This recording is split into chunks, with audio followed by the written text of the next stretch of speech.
came in with the cash flow. I love all of it. Hot with the cash flow. Yeah, man. What do we like cash flow more than appreciation? I do. Ooh, it's a good That's question. a good question, though. But I was gonna put my assets chain on too. But I was like, should I be blinged out? Because that raises money. My assets chain. But you know what? That's a Yeah. good question. Cash flow or appreciation? That is a great question. So you say cash flow. I say cash flow. Why? Because I like money now. I like to live my lifestyle now more so than wait and more so speculate. But that's I don't think is a right or wrong answer either. Okay. Because people win on both sides. Okay, so cash flow now. This is fire movement. Yeah. This is definitely tapping into Gen Z energy, probably alpha, which is I want to live my life today. Like, what are you talking about? I want to save today so I can have a nice life in my 60s. I don't know. My mentors are 67. Are we already started? Yeah, we're in. Oh, yeah, okay. Yeah, so shit, my mentors are 60, 70 plus years old telling me this. They're like, man, get that cash flow now. But I do have other people that's like, hey, like I like appreciation. Well, I actually get that. If your mentors are older, I get why they would say that. Because that's typically what you see when you get older, right? 100%. Give me the cash flow because I don't want to work. I guess how I've always looked at it. So I want both of your opinions. I know your opinion, but I'm still going to ask it. If I'm starting off, right? Mm-hmm. I can either take cash flow today, which is realized, right? That's money coming in. Yep. But it's typically going to be at a smaller percentage than on the appreciation side. So Sure. I've always had the outlook of, okay, while I'm young, I want to be building wealth, right? I want my money to multiply, double, double, double, double. Then I'll start shifting over to cash flow, and I'm willing to take the smaller percentage return because I now have a bigger egg to feed off of, right? 100%. So Yeah, my I get question is to you, you see it differently. Why? I do because I mean, cash flow is king and queen to me. I've never heard anybody say appreciation is king or queen. Uses cash as king, but I'm a strong believer cash flow is king. Like if you don't have cash flow, then it's tough to continue your business, continue your lifestyle. But if you can get both, you're winning. But very rarely investors have both at the same time, unless it appreciates over time. Now, in the right before the bust, 2007, 2008, a lot of people were using the appreciation method more, which they lost their. And since then, that 2009, 2011, 2012, that's when I started in 2009, and I was getting mentored by the people that lost their shit in the bus, and they was like, we were doing the Bird method before Bird was called Bird. We were taking as much equity as we can to play domino, to take the equity, go buy another property, and then boom, shit hit the fan.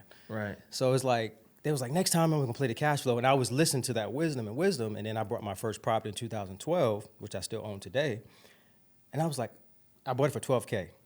Still own it today. I get $700 a month, like, and I start building and building and building. I'm like, man, this is an easy, simple way, without getting into the matrix, which nothing's wrong. It's all about preference. But I'm more of a simple guy. If I can have $100,000 coming in a month and they're all free and clear, I feel like I won the game.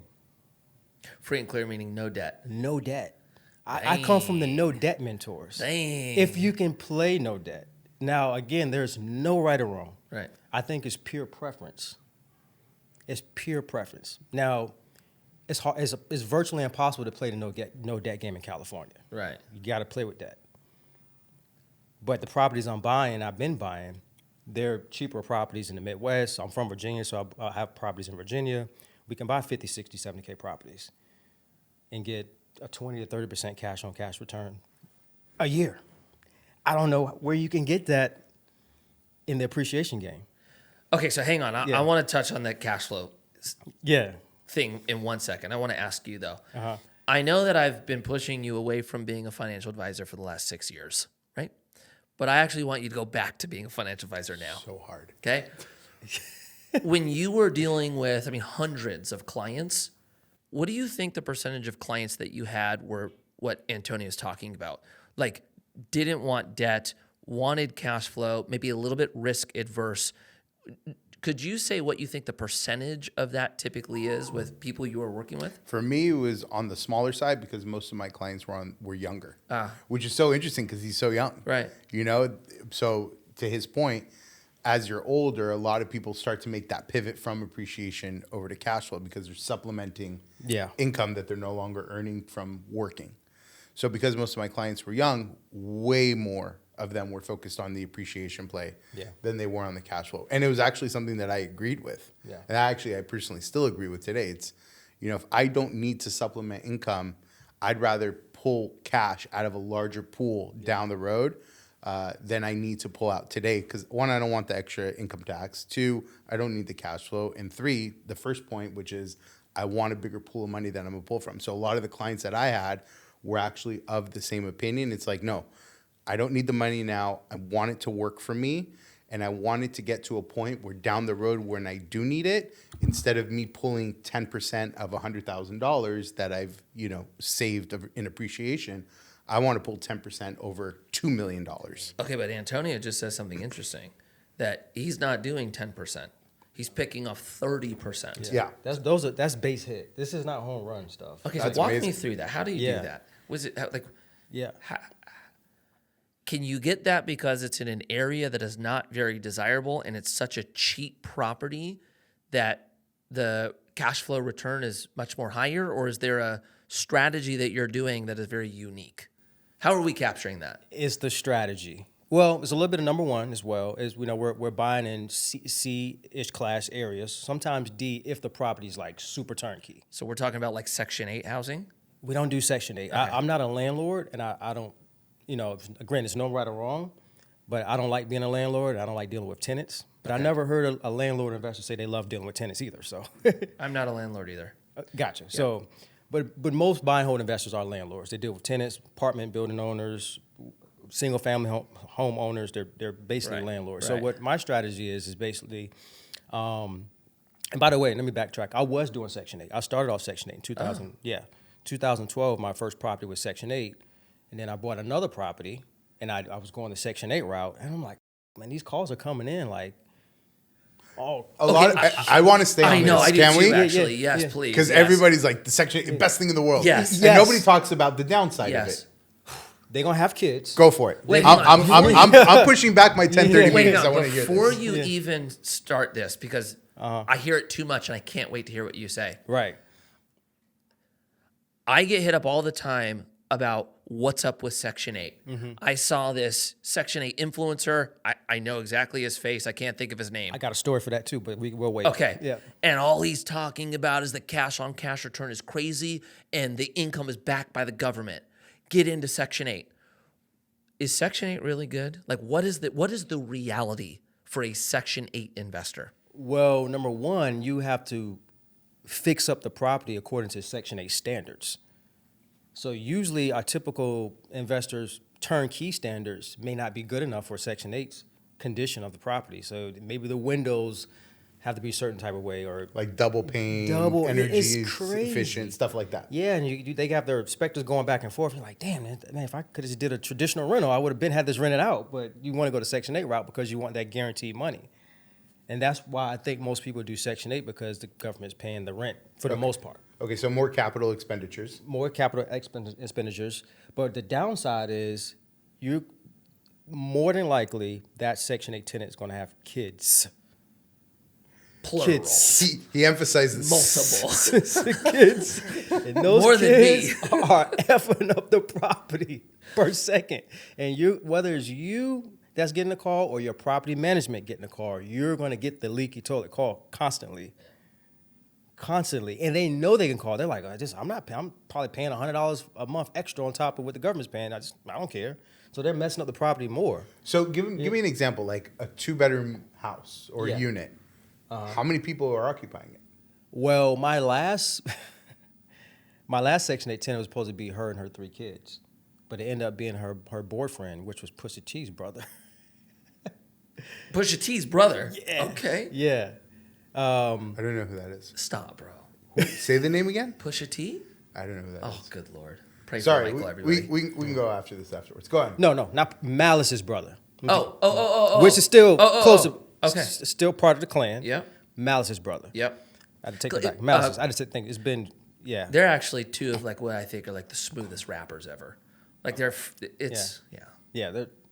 they're one of the top hip hop groups. Yeah, but anyway, I exited the game after Warren G and Nate Dogg and Snoop and Dre Michael, did their thing. We're Okay, bleeding 90s. followers. I'm the '90s hip hop guy. Mike, the followers 80s are baby? leaving. 80s baby? Huh? 80s I'm an baby? 80s baby. Same. We're all 80s baby. Yeah. Michael. Okay, so go on. So Yeah. supposed to be a mom and 3 kids. So on paper, on paper, it's supposed to, with Section 8, they've got to technically go by the rules. It's going to be me, my 3 kids. Not me, my 3 kids, and boyfriend, and uncle, whatever the case may be. If they find out, then you're losing your Section 8 voucher. Okay.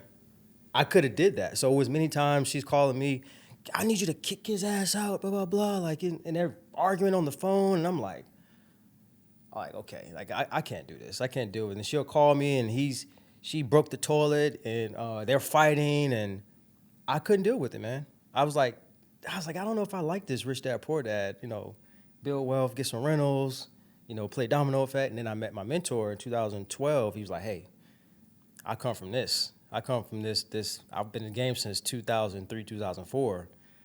I got my shit handed to me. I'm not doing any more rentals. This is the strategy I'm doing, which basically we call it slow flips. So we basically, instead of renting out the property, we buy them, we sell them on a land contract. So that takes me completely out of the repair issue and not dealing with tenants. So I'm basically playing the bank by buying properties just on acquisition, selling them on a 30-year land contract, which I still control the deed to the property. They never get the deed, but they do the repairs. They can't call me for any leaky toilet call. They just pay me my monthly payment every month, which increases my ROI because I'm not doing any repairs. So that's how you drive the return beyond. Literally, market standard. I'm doing no repairs. Mike and Mike. Yeah. Yeah. Life with Mike. Yeah. Yeah. But so I buy a 50K property. It needs TLC. It definitely needs TLC. Is it tear down? No. Is it livable? Yes. It just needs TLC. So I buy a 50K property, sell it on a land contract for just say $130, $140. Wait. Take a step back. I got you. So Yeah. walk me through, like, okay, your purchase price is going to land somewhere between 50 or 60. Yep. How much are you putting into the deal before you try to sell the contract? Zero. I Zero. just buy it on acquisition. Literally, when I say no repairs, Mike, no repairs. Okay, So it needs TLC, but you're not doing it. No, I'm not doing anything. Okay, so this then changed the See, I whole- understand the TLC reference because I'm a '90s hip hop guy. Yeah, this changed the whole dynamic of my buy and hold strategy and just how I look at real estate. Because we get into real estate to be stress-free. At the end of the day, that's the end goal, to be stress-free. I don't know too many buy and hold landlords that are stress-free. Right. I'm just being real. And I know a lot of them. You probably do too. I'm not stress-free. Yeah. My stress comes from him. I'm so. gonna tell you where my stress comes from. The fucking content. I'm being. This is where the most stress comes from. Yeah. I'm like, how can I scale this? I need a robot, man. Yeah. Like, AI's coming out, but I'm like, this is hard, man. Yeah. Okay, so you buy the property. That's at another 50, topic for 60. this too. That's You another buy topic for it another at day. 60. It needs TLC, but you're not investing the capital to get there. No. And then you're immediately turning it and putting it out there for a land. On a land contract. Walk us through that. So I buy a property. I have a closing next week on a property. So I'm buying this property for $45K, right? Never seen it ever in my life. It's in Missouri. I do have a boots on the ground guy there. Or a few people that they'll take pictures, give us a thumbs up, thumbs down, say, hey, this is a bad property, good property, whatever. What are they basing that on? Structural, electrical, make sure that those parts are good. Okay. I'm buying it for $45K. The minute I buy it, I close on it next Wednesday. The minute I close on it, it's literally going out for owner financing for owner occupant, where they're going to come in. We'll market it for say like 120, right? 30-year financing, $3K down. That's the only skin in the game they're going to have is $3K down. So they come in, they say, okay, they walk the property, they give me $3K non-refundable down that they'll never get back. It's their property. They're going to move into the property. They're going to do the carpet paint, do all the cosmetic stuff where a normal landlord would do, but they're acting as the owner of the property. The terms is going to be on something called a land contract, or some people call it an agreement for deed or a bond agreement, right? And I like that contract because I still hold the deed to the property, and the deed is still in my name at the title. I mean, on public record. So the deed is still on your name. You're not a lien holder on the deed that's in the buyer's name. No. So I'm the buyer of this $45,000 property. I give you $3,000. Well, no, you bought the property for 45 cash or private money. Just say cash, right? Okay. Instead of you renting the property out or marketing it for a lease, you market the property owner financing 120, only $3K down. Right. So I bought it. Now you come and you want to take the property. So you give me $3,000 down payment. Down payment, no. And now $42,000 I'm your lender on. Literally, you're basically the bank to me. But the deed doesn't transfer to you until I pay it off in full in 30 years or pay the lump sum of the balance. And what rate am I lending you the money at? Average, we're 12 to 14%. Woo. Okay, so why? Yeah. Because the people that are getting in don't have the down payment, so they're willing to pay the high interest to get in. So they're like, what's the value prop for the user? I guess. Great question. For one, they can't go to a bank to get a loan traditionally, so they can't qualify for a loan. And sometimes you'd be surprised. It's not just about credit. Yes, it could be credit. Some of these people haven't done their taxes in 2 or 3 years, but they got $100,000 in the bank. You know, we get entrepreneurs. We get obviously people like families that have bad credit. But back to that Section 8 guy, we're getting a lot of his students. Huh. They're buying. What's the guy's name? I forgot his name, but they hit my marketing. Who's the Section 8 guy? You know it. Tommy doesn't know it. Mikey, you know who I'm talking about. Our last like 6 or 10 properties, slow flips, is these students. They're buying them, and we're like, whoa, like it's a win-win. But I'm like, wow, so they live in New York. They're buying this property, just say in Ohio, where one of my markets is. But it's like they'll hire a contractor virtually to fix up their property for them, and they're okay with the $300 spread. So I might buy it for $50. They may be paying me $1,000 a month on my $50K investment. We sell it to them for $100K, and they do their fixing ups and whatever the case may be, and may get $1,300 a month. So what's the sale price that I'm selling you the house at? $120. I'm selling you the house at $120. You're giving me $3,000 down. Yep. So you're actually financing $117,000. Literally. Yeah, but you're only 45 in, and you're less than that because you financed it. Yeah. And then you're lending it at, let's say, just 10%, right? Well, the interest rate is between 12 and 14%. Oh, okay. At 12 and 14%. So that's how you're getting those. That's how he gets up to 30. Yeah. Okay, but wait a second. Your margin now is your equity piece is very small in the property. Because you really only have 97% or so margin. Correct. So now we go into that appreciation part. So there's these homes don't appreciate. They're straight cash flow heavy. Yeah. Straight cash flow heavy. So what happens if you have non-payment? You foreclose? I love that question. Yeah, we don't foreclose. That's why I like the land contract or the agreement for deed. We can evict them like a tenant and get them out in 3 months. Okay. And within 3 months, we rinse and repeat. I have a marketing team that markets these properties on Hotpads, Zillow, Marketplace. But do you have capital expenditures at that juncture? Because that's usually where people will destroy the home. These people, it was their home. They more than likely fixed up the house. So I get a better product than where I originally brought it at. I'm telling you, I try to pick this model apart. The only thing I can pick apart is the appreciation with this model. Other than that, but 30% cash on cash secures with appreciation. That's hard to find. I'm saying it. I'm not a cash flow guy. 30% a year. He's like, who cares about the appreciation, boys? You got your money back in 3.5 years. Yeah. Like, who cares? Yeah. But okay, this is so fascinating. Yeah. Where do you find tenants that want to do this? You just mentioned some of them. Zillow, Hotpads. So you market it. Marketplace. Interesting. I'm telling you, it is so many people interested in these properties on the owner financing side. Sometimes people get pissed. Like you might have 3 or 4 or 5 different people on the property seeing it. They're like, I want it. Okay, and they're like, well, hey, we got 3 other people interested. Oh, well, I'll do 4K down. Can you take my offer? Like, it's so much demand for this type of product. Okay, so let me ask you this, because this might not be accurate, but what we typically see is when you find something that has a crazy return, like 30% cash on cash, nuts, right? It's typically hard to scale, right? So where, if you're looking at 30% cash on cash for where you're at, and then you stretch that all the way to the other side of like the institutional investor, right? They're trying to pick off like 6%. because they're trying to get like $400 or $500 million out the door like that.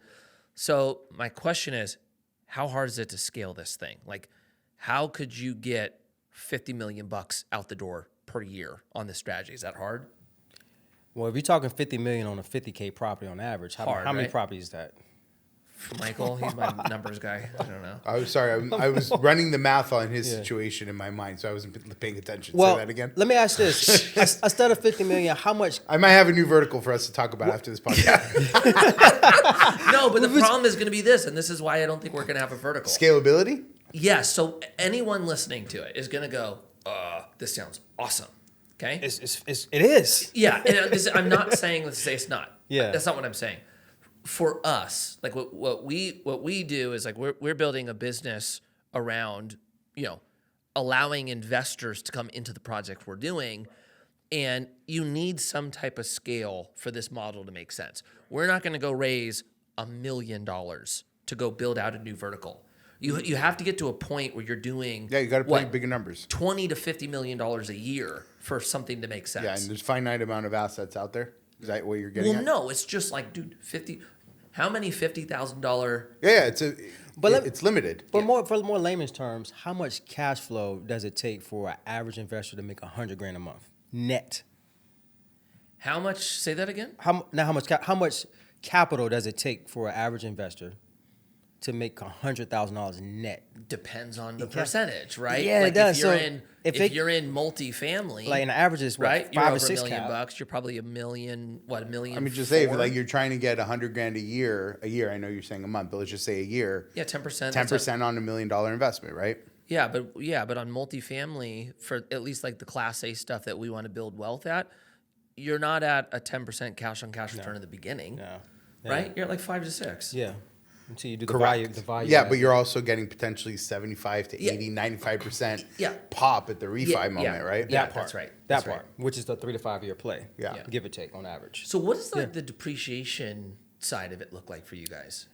You can't do it. You can't capture the depreciation with your strategy. Well, He's on title. I want to do. He's on the He's deed. getting a aha moment. I'm want to disclose. Does get it then. I want to disclose. I'm not a CPA. I write these. I've been writing these off, and everybody I know who buys slow flips, we call ourselves cash flow innovators.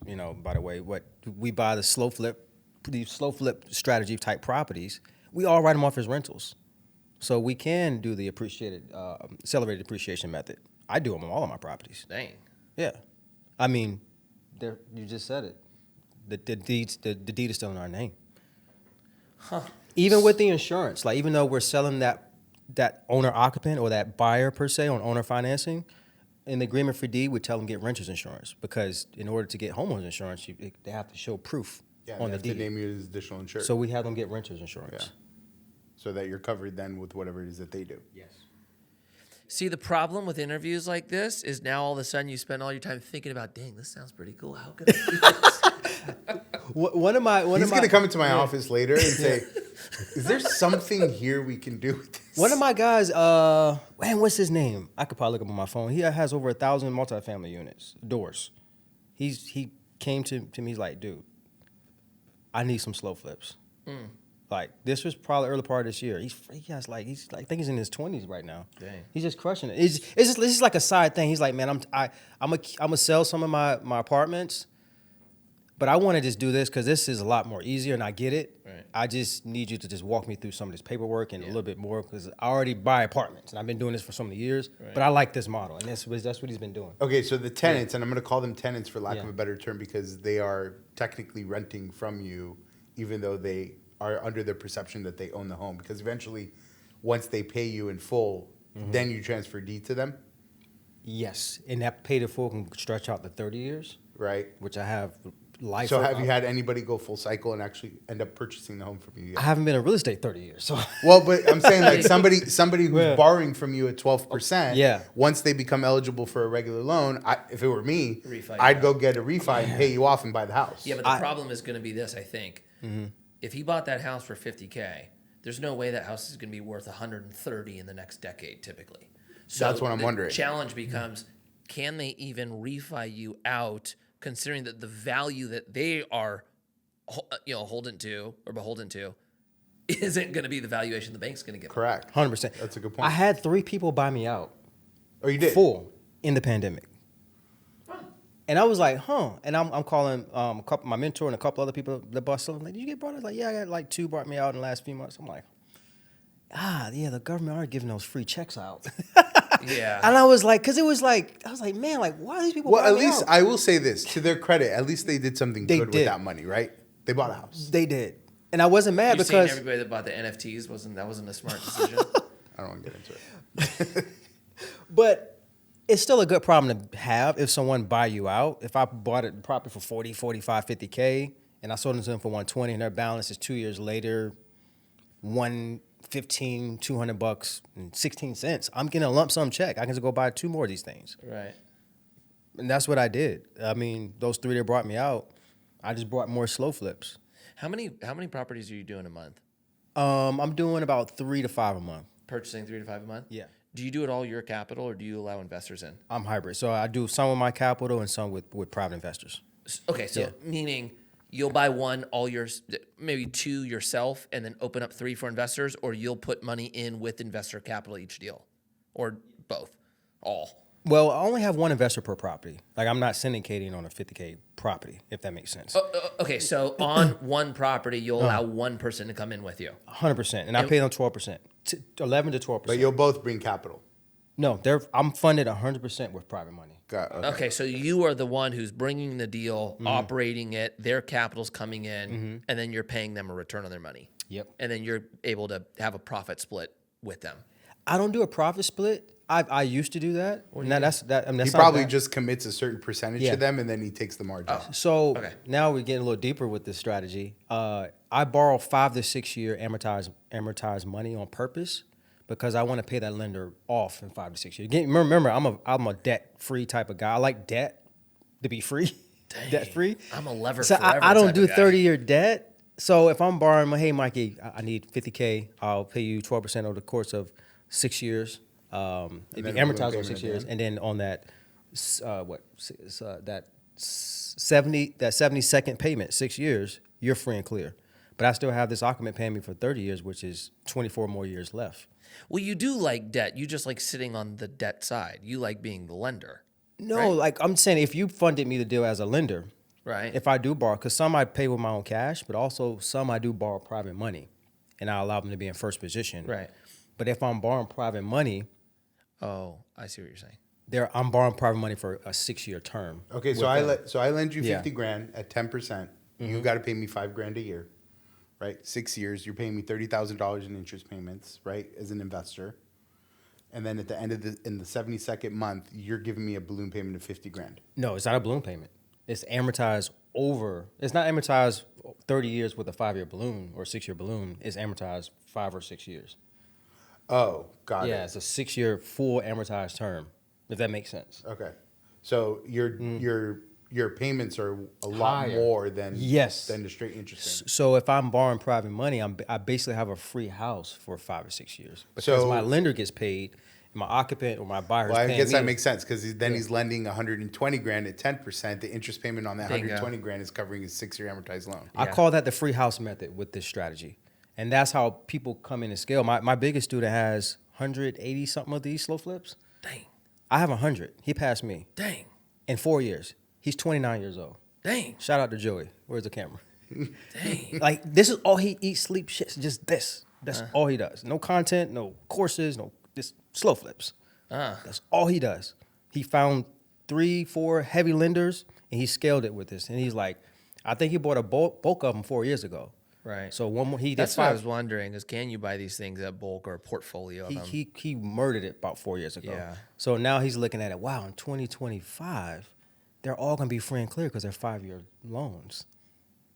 Mike, if And it were, I don't know if if it were you, would you be debt free on these things? I don't know. It's too early for me to tell. I got to run numbers, but I'm not a big fan of debt free. I know. I see the value proposition in it, but I don't think I'm not a big fan of too much leverage. But I also don't like no leverage. Right. I like reasonable leverage, right? Because I think there is a balance there to be had. 100%. Yeah, me too. It could be a balance. For I sure. like reasonable leverage too, but I Like guess we're doing an apartment building right now, and we're putting 60% leverage on it, right? So it's like on the cost. On the cost. Well, I do have some. I do buy property sub. I have sub 2s out there too.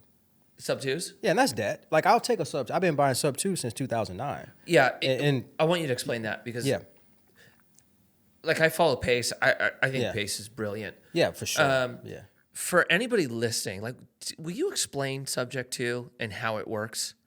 And then Yeah. will you explain how you can get somebody to actually say yes to it? Well, okay. So basically, What is subject to? So subject to is if someone who has a mortgage on the property that you're trying to buy, instead of you buying that property cash or getting a new loan to pay off a loan, you're going to keep their existing mortgage in place and take over their mortgage. So, for an example, my very first deal in 2009, he owed right under 60,000. Let's say 59,000, right? Instead of me, and he wanted 70K. He wanted 70, and he had a loan for 59. So either I come to the closing table with 70 plus closing costs, or I can keep his loan in place at 59,000, which I did, and he said yes. So I kept his loan in place at 59,000, which he had like 20 more years left on that loan, and the payment was like $400 and change a month. So what I did at closing, I came to the closing table with 11,000 cash. Y'all follow me? Mm-hmm. The 70 minus the 59. Mm-hmm. And on the HUD or the settlement statement, it said existing loan balance 59,000, which I took over. That mortgage still stays in his name. However, the deed gets still transferred over to me or my business or my company name. The deed and the mortgage is two. I think that's where people get confused. The mortgage and the deed is two separate things. The mortgage could be in your name. The deed could be transferred to all four of us here, while the mortgage is still in your name. That doesn't matter. It's whoever holds the deed owns that property. So that's what I did. That was my first subject too. I came out and I had a trifecta. I had learned subject to my second deal. I bought the property in a land trust, so I learned the land trust play on my second deal. And four things. I bought the property subject to. I put the property in the land trust. So the reason why I put the property in land trust was for asset protection, but also so the loan won't get called due. If the banks just look at the deed, just say his last name was Taylor. I put it in Taylor Family Land Trust. That was the name of that was the name of, shout out to Ron LeGrand. I learned all this stuff from Ron LeGrand way back. But I put it into Taylor Family Land Trust. So if they look, or anybody look, like, okay, it's still in Mikey Taylor's name. Okay, just put in his trust. That is exactly what you just tried to do, is it not?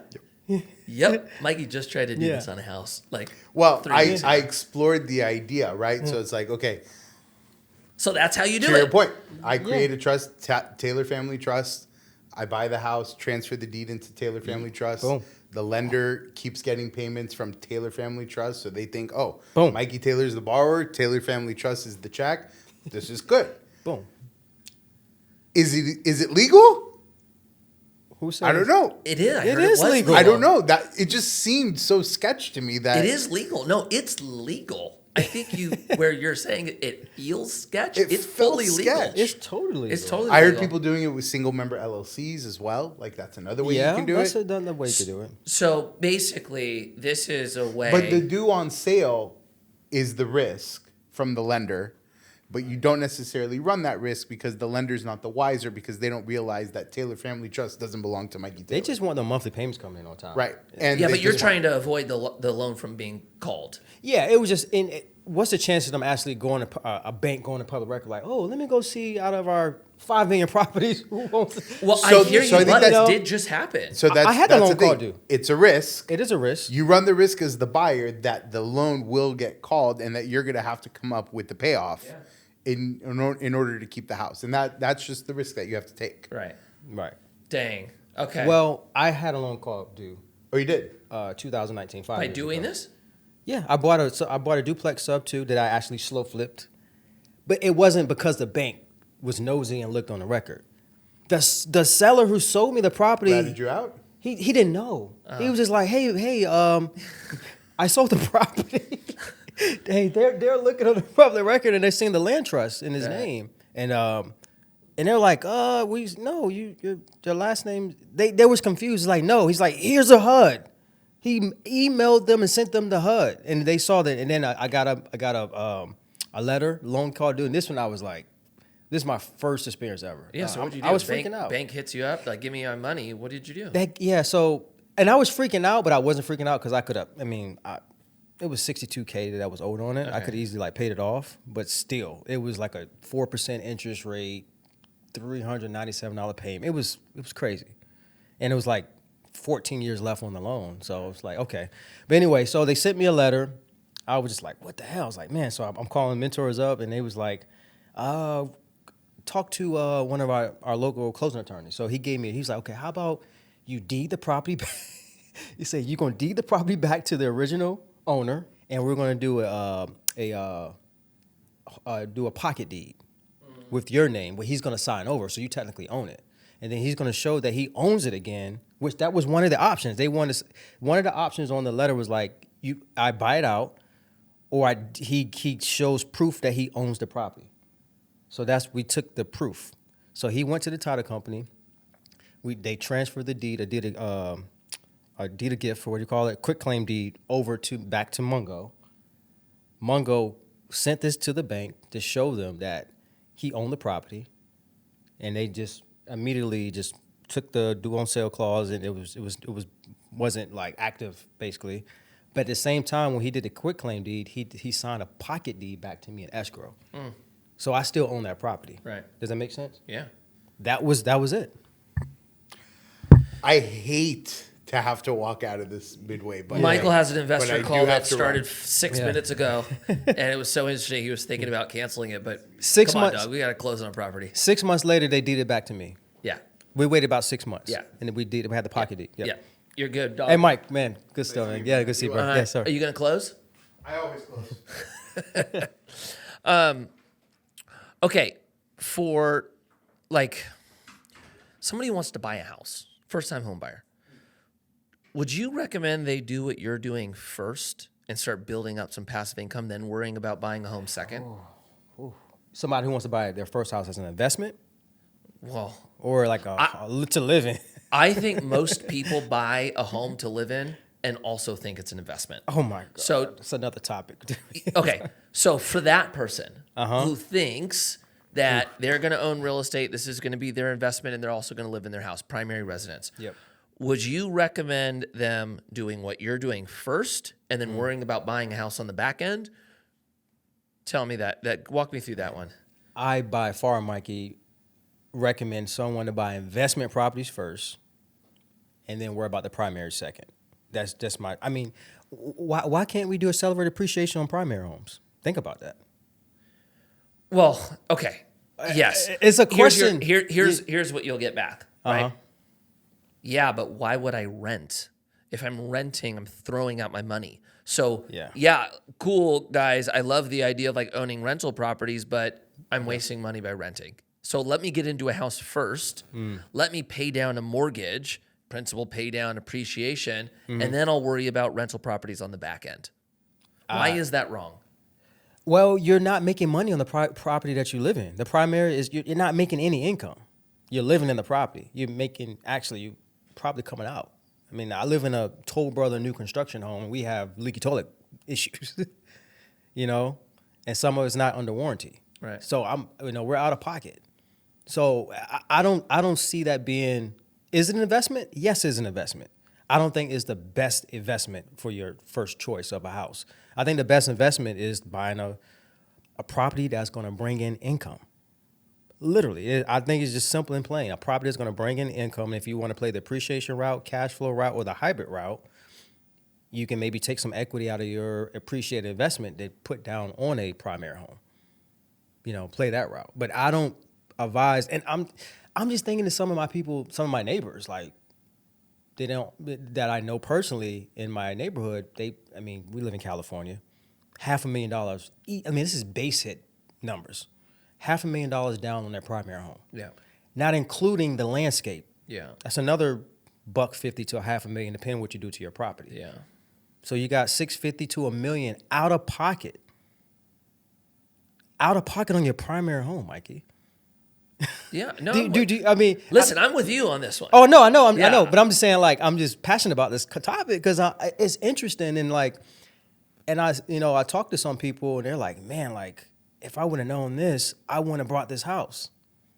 And I'm hearing that feedback, and just by the little bit of people in my neighborhood, like some of them are like, if I would have known this, like all these issues with the new construction, and like now I didn't know this was going to be part of the scope of work. This is an extra $100K. Like I wouldn't. This wasn't in my wheelhouse.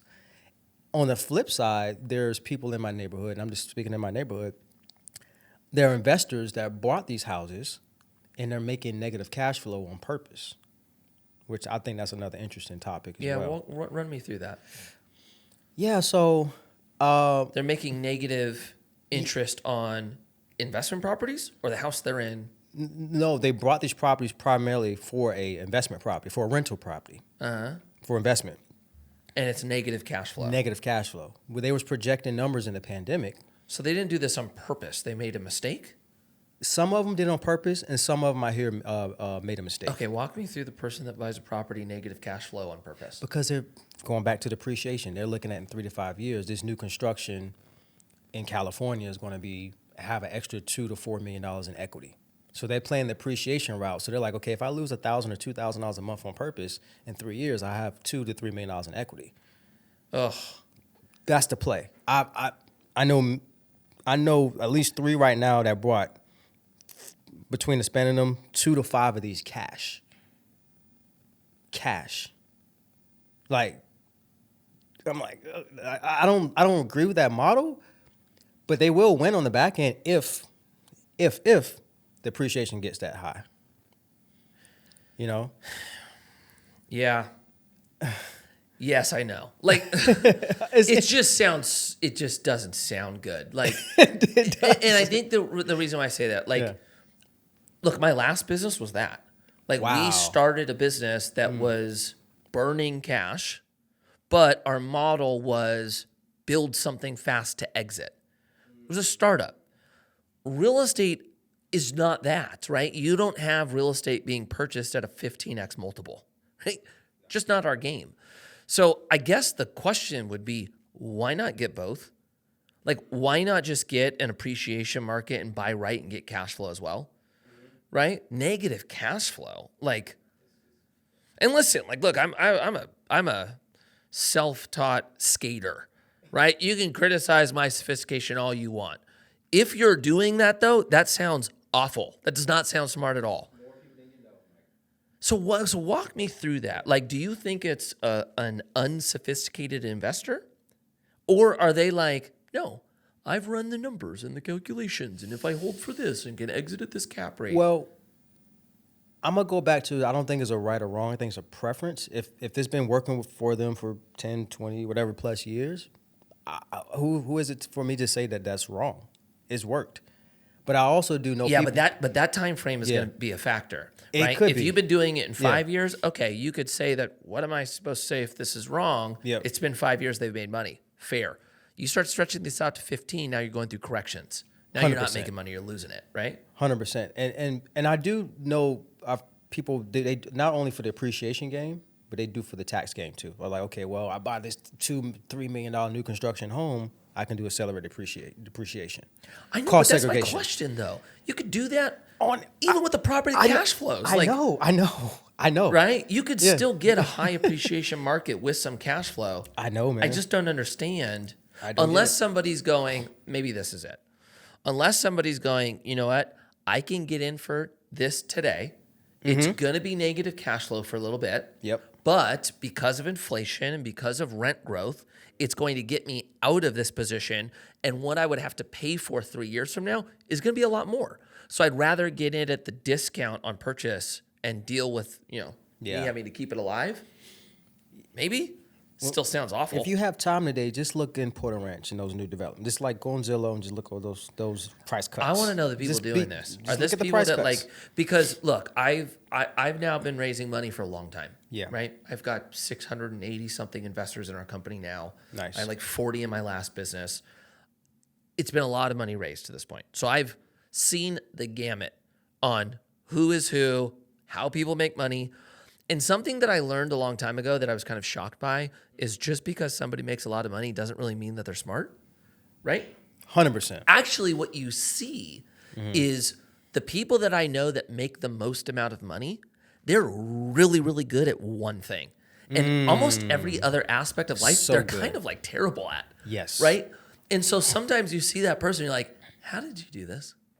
Okay? Because they figured out how to take the one thing that they are really good at and monetize it. Okay? Is that what you're seeing in this case, where you've got somebody that was like really good at something, they've built a business, they've got money, and now when you talk about like investing in real estate, they have no clue what they're doing, but they got the money. So they're like, screw it. I love how you broke that down, and that probably could be true. It's something. This is an extra thing that they're dabbling their feet in, testing it out, and like, oh, okay, I make a lot of money over here. This is where I'm good at. I need tax breaks, or hopefully I can make some equity on it. Let me go buy these couple properties, Right. and I'll make negative cash flow because I make so much money over here that I'm not going to miss this $2,000 a month negative for each property. Right. I really think is a factor what you said that is really not a sophisticated investor in this niche of real estate investing. That can't be. They may be, I don't know, maybe they have own 3 clubs in Miami, and they're just so good at that. And they just they're making so much money. Let me go buy some investment properties. Right. But they just don't know any better. And Right. I'm like, I don't know. I really think it's to your point. Like, it's not a sophisticated investor. Because me and like with you, like we eat, breathe, and sleep investing in real estate. Right. We raise private money. We're constantly looking for deals. We're in this every single day. I don't think that investor is in this every day like you and I. Huh. Man, I hope it works out for you guys. That's crazy. Yeah. Hey, what do you think about? I'm going to kind of shift a little bit. Okay. Here. I'm going to go a little bit away from real estate and just talk about money, making money. And I want to really talk about the next generation, right? You have a son. Your son's Gen Z, right? Gen Z, 23. That's Gen Z. Is that Gen Z? Man, what is, Yeah. I'm getting lost at these generations. All right. names, man. I've got alpha kids, right? Yeah. For your son, Uh-huh. like, what are some of the things you're thinking about as far as his outlook on being able to earn money, being able to succeed? Is that something? Well, okay, I'm actually going to go a little bit more generational, right? Okay. Going back to you being, when you were being raised by your parents, did your parents instill values that you could go out and build whatever you want and you could make money, or did you have to learn that on your own? No, my parents did not know anything about money, wealth, riches, at all. All I was taught was to be a good man, get a good job, and as long as you graduate high school, you made it. Right. Which is the average working class, right? And me having a kid, my son's 23 and I'm 26, so I had him at 3, by the way. But no, my son's 23, about to be 24. I had him in high school. So that was, to me, you was a pro skater, right. And we were talking about this off camera. That was my sport. Right. That was my coach. That like I think a lot of athletes, they adopt this mentality, strong mentality from playing sports. In my opinion, I adopted a strong mentality with this grit from having a kid so early because I had no choice. And literally, like the day I graduated, that following Monday, I was working 3 jobs. Yeah. Literally working 3 jobs. My friends, they going off to college or they're just having partying, whatever. It's the normal teenager like phase. I did not have any of that at 18. I was literally pretty much seemed like a 40-year-old man working 3 jobs that following Monday after I graduated. Right. I was working a 12-hour job that my mom hooked me up with, packing boating products and loading into the trucks with boating products. And then I was cleaning 2 banks after that just to make ends meet and to, quote unquote, be a good provider. Right. How I was taught.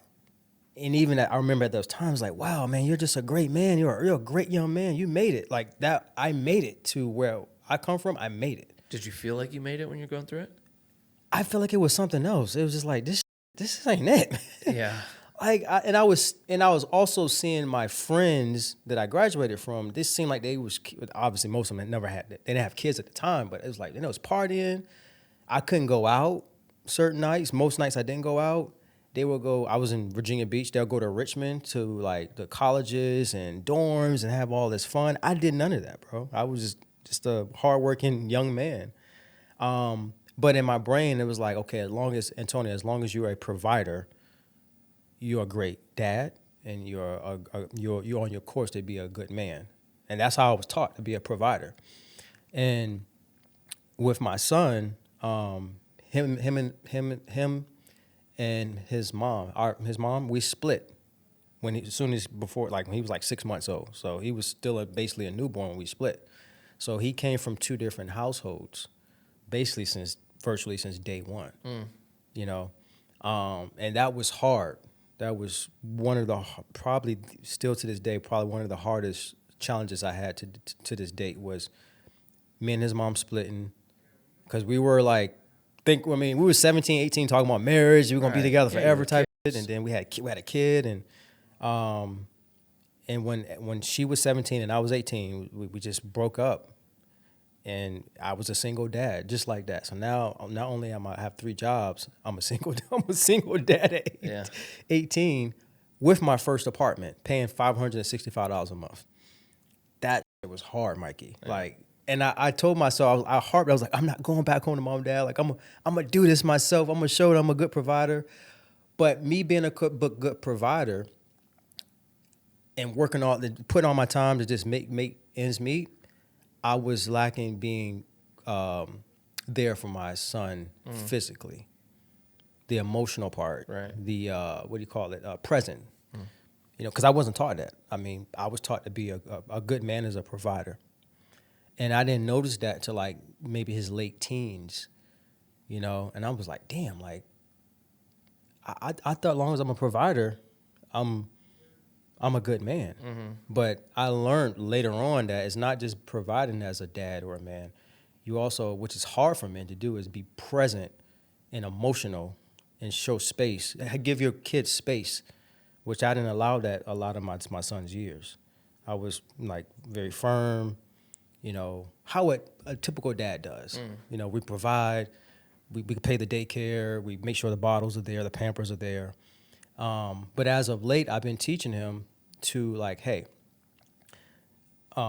you don't have to follow my footsteps of being an entrepreneur, because I noticed that's what he's been trying to do. He's 23, the last maybe 5 years off and on. He's just been trying to just be this entrepreneur guy. He's even dabbled into real estate as well. And I told him several times over these last 5, I was like, you don't have, if you want to be an entrepreneur, go for it. Go for it. But you don't have to be an entrepreneur if that's something you don't want to do. Because entrepreneur, and you can probably vouch for this, Mikey, it's one of the hardest things on earth. Yeah, it is. To consistently be an entrepreneur day in, day out, and cut the light switch off, go home to your family and play that role as well. The work-life balance, I don't know if it's really one, honestly, in the real entrepreneur world. We might show balance with pictures with our family, but most cases we're in this world. Right. And that's the reality of it. And I had that real talk with him, and I'm like, is that what you want to do? And he said, I don't know if that's what I want to do. I said, well, don't do it. Yeah. Yeah, there's a lot of truth you just dropped right there. But like, do people want to hear that truth, though? Well, probably not, but it's important it's important because one, we're in a day and age where social media makes a lot of things look cool, right? What you see from an entrepreneur is not the reality of it. Like, you're not like a travel blogger, like Ice Bass or not make you a good CEO. It's brutal, right? I think what you touched on that goes beyond that, which is the constant stress of having to make sure that a business is staying afloat and that you're making payroll. And, you know, the bigger you get, the more bodies and families you're responsible for. There's definitely a stress added on you that does not exist if you have a W-2 job, right? 100%. I would say the biggest challenge beyond that is what you just mentioned, the work-life balance. Like, when you're the one that's responsible for everything we just talked about, it's very hard to turn it off when you get home. Right? When you're like looking at the income coming in and looking at your payroll going, I can't make payroll. And then like you leave the office, it's hard to get that off your mind. Man. Right? So I think it's important because you see a lot of entrepreneurs clown W-2 income, right? Like Kiyosaki's like known for that. Like you're a moron if you're a W-2. And, is there more benefits if you're an entrepreneur? Yes, there are more benefits. You can make more money. You get tax help from like a wealth build standpoint. You do get all of that. But there are a slew of cons that come with it, right? Yes. And so I personally don't think there's anything wrong with somebody who goes, you know what? I don't want that stress.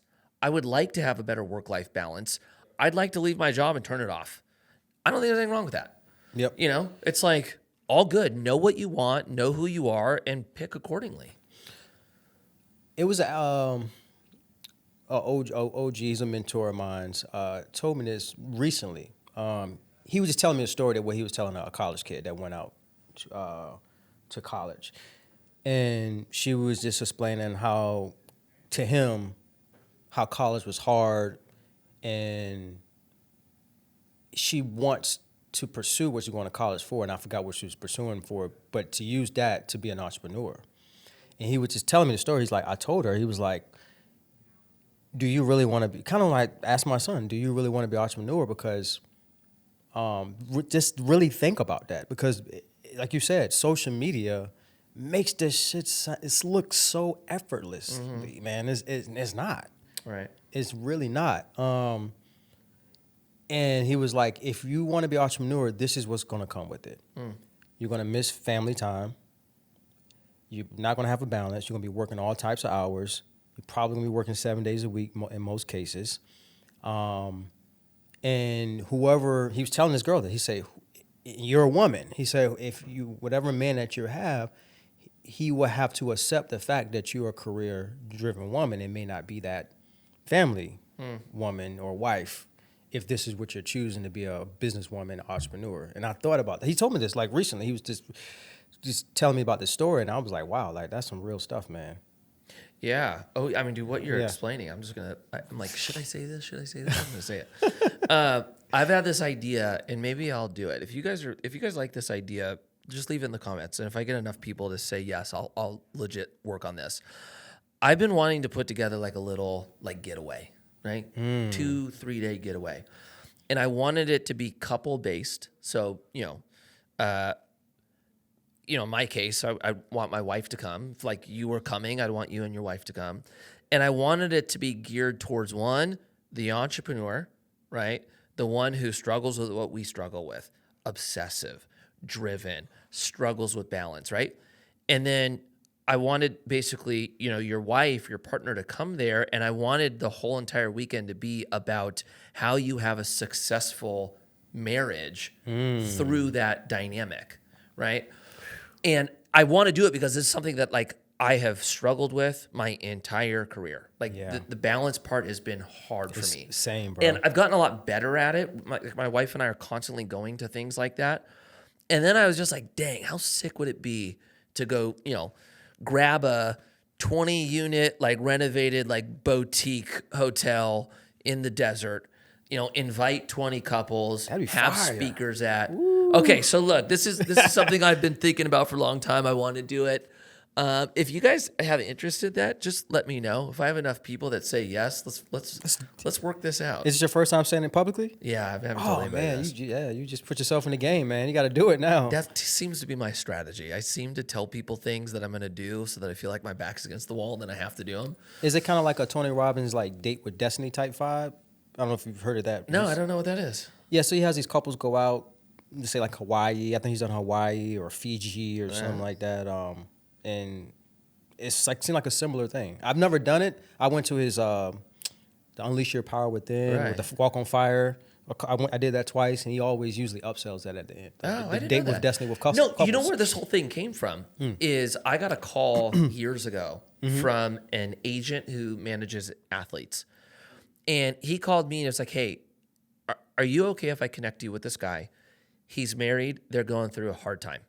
And I just feel like you have gone through this. You speak about like the challenges that you had through being, a pro athlete and what you had to do to build up your marriage. Can I connect you? I was like, for sure. And right when that phone call happened, I just felt like it was this, I wonder if like I should try to do something with this. Like, I've struggled with it. I went through it. Like, my marriage is far from perfect, but gosh, from where we are today, from where we started, we look like two different people, like in a positive way. And so I've been thinking about this for freaking years. Wow. The other thing is, though, dude, still got a growing business. Like, we're doing a lot of real estate right now. My business is not where I want it to be from, like, in a sense of the vision I have for it. Mm-hmm. So I have a lot of work to do. I don't know how I would do both, but whatever. I'm just gonna throw it out there. Let me know, everybody. Let me know if you what you think about this idea. I mean, you got this banging podcast, man. If you launch this, why you can't do this for a weekend? Or it's just a weekend, right? Or how long? It's just a weekend. Yeah, that's right. It's just a weekend. It's a weekend. Bro. You know what I'm saying? Just a little bit of planning, but it's just a weekend. And it's probably something like you can text. I'm in. Let's go. Hey, let's do it. You probably text 10 out of 10 people will say yes, man. Listen, I think we just you probably don't have to do a website. You don't have to do the funnel, or what we call it, bro. I think we just launched something. Yeah. Summer 2025. That'd be fire. Where would you do it at? I don't know yet. Don't make me build a business plan yet. Antonio, thank you so much. It was a pleasure seeing you. If anybody wants to follow you, learn from you, if you're allowing investors in on projects, how do they find you?